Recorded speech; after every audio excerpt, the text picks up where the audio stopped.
Sedi, sedi. Ne, tako bro, kako si pametan. Aj pokaži tu tvoju njušku bro, miran budi.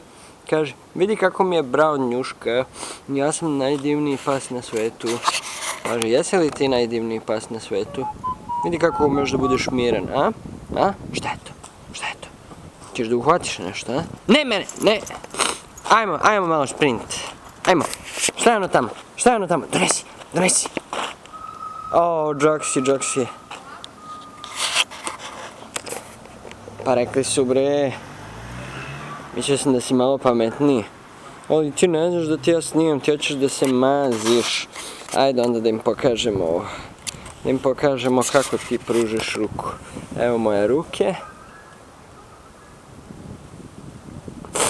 Pokaži tu tvoju brown njušku, najlepšu njušku na svetu.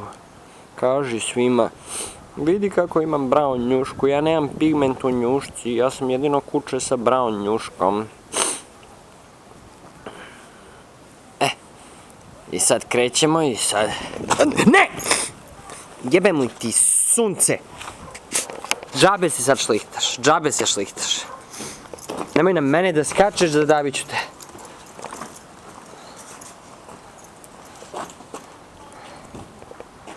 Jesi ti lud? A? Pa ajde radi nešto bre. Šlihtara jedna. Opasna si ti šlihtara. Pozdravi, kaži Željka, čao. Ćao Željka, vidiš te imam uši.